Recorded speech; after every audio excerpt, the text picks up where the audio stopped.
Hai teman-teman, selamat datang di video pembelajaran kimia. Perkenalkan, saya Verinda Indasari, dan hari ini kita akan membahas materi yang sangat penting, yaitu konsep mol. Hmm, Kira-kira apa ya yang akan kita pelajari di subbab ini? Yuk kita telusuri bersama dan temukan kenapa satuan mol menjadi kunci dalam memahami dunia partikel yang super kecil ini. Materi apa ya yang akan dipelajari pada subbab konsep mol ini? Konsep mol itu apa sih? Lalu satuan mol itu apa ya? Kenapa harus pakai mol? Kenapa enggak langsung gram aja? Apa kayak lusin? Cuma versi partikel kimia. Jadi, pada materi konsep mol ini, kita akan mempelajari mengenai hubungan antara mol dengan jumlah partikel, hubungan antara mol dengan massa, hubungan antara mol dengan molaritas. Lalu hubungan antara mol dengan volume gas pada keadaan standar atau STP, dan yang terakhir yaitu hubungan antara mol dengan volume gas pada keadaan tidak standar atau RTP. Mol dengan jumlah partikel, Mol dengan massa itu apa ya? mol dengan molaritas itu juga apa ya? Mol dengan volume gas pada keadaan standar itu bagaimana ya? Sepertinya susah ya subbab konsep mol ini. Iya nih, sepertinya susah dan rumit. Jadi lebih baik kita sekarang mendengarkan penjelasan dari Bu Guru terlebih dahulu yuk. Dalam kehidupan sehari-hari, kita sering menggunakan satuan untuk menyebutkan bilangan yang besar guna untuk mempermudah perhitungan.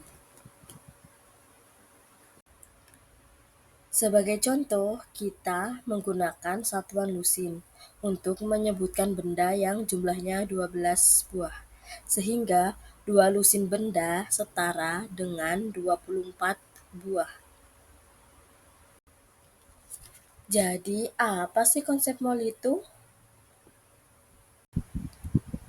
Dalam ilmu kimia, untuk menyatakan jumlah zat, kita menggunakan satuan yang disebut mol dan dilambangkan dengan N.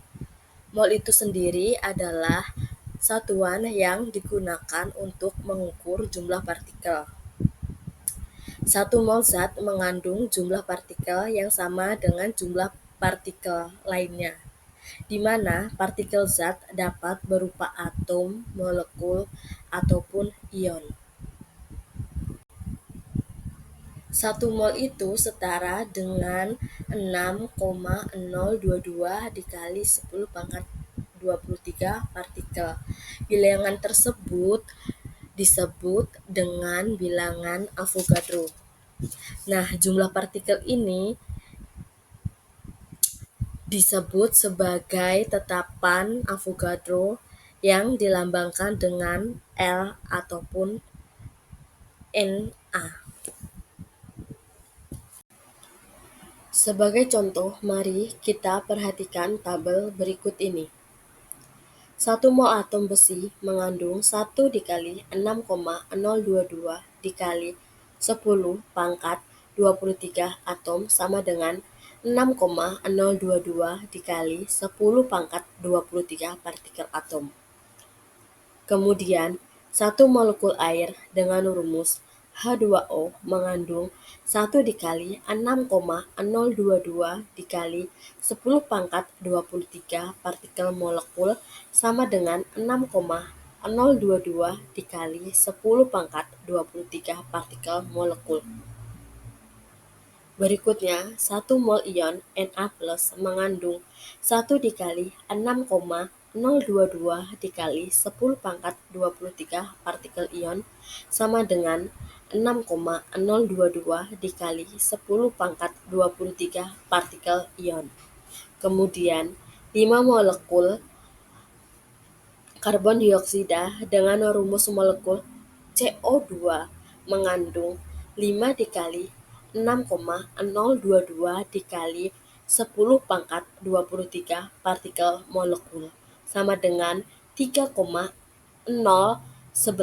dikali 10 pangkat 24 partikel molekul dan 0,2 mol atom hidrogen mengandung 0,2 dikali 6,022 dikali 10 pangkat 23 partikel atom sama dengan 1,204 dikali 10 pangkat 23 partikel atom.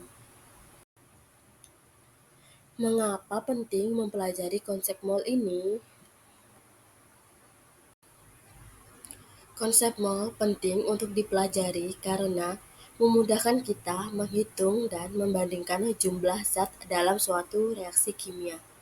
Hal ini disebabkan karena materi tersusun dari partikel-partikel yang berukuran sangat kecil dan jumlahnya sangat banyak, sehingga diperlukan satuan khusus, yaitu mol, untuk menyatakan jumlah partikel tersebut secara praktis dan dapat dihitung.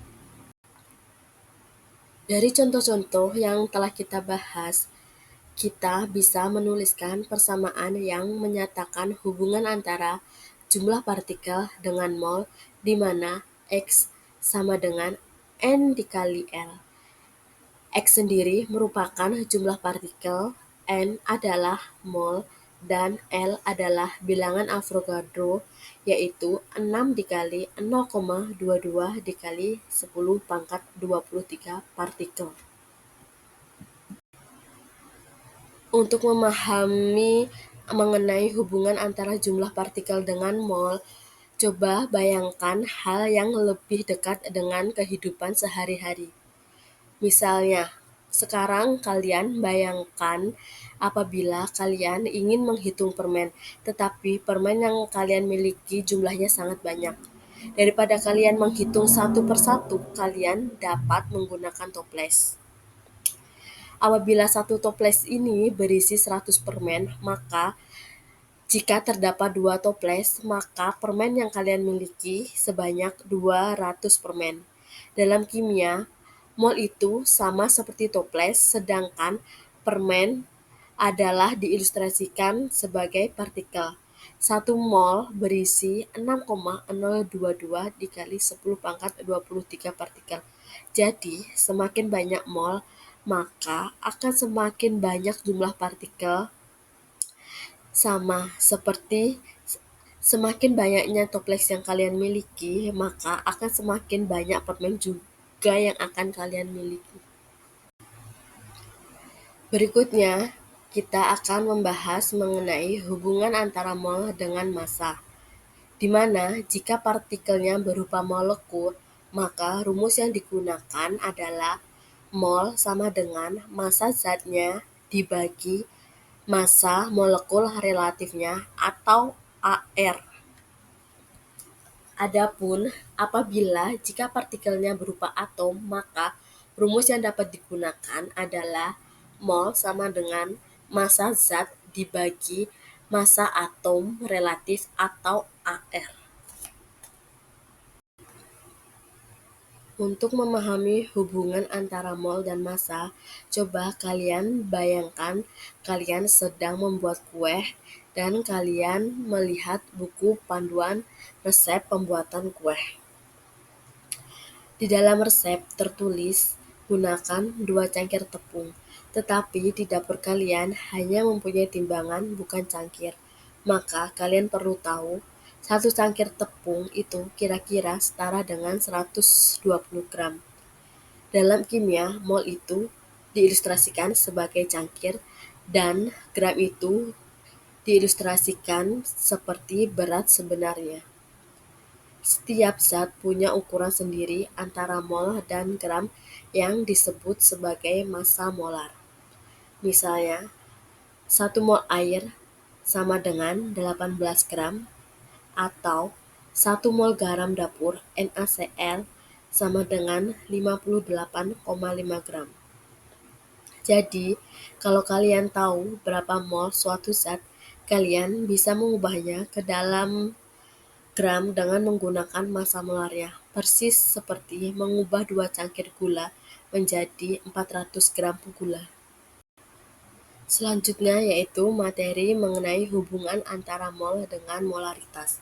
Molaritas ini sendiri disebut juga konsentrasi molar atau kemolaran larutan yang memiliki arti jumlah mol zat terlarut dalam 1 liter larutan memiliki rumus mol sama dengan molaritas dikali volume larutan.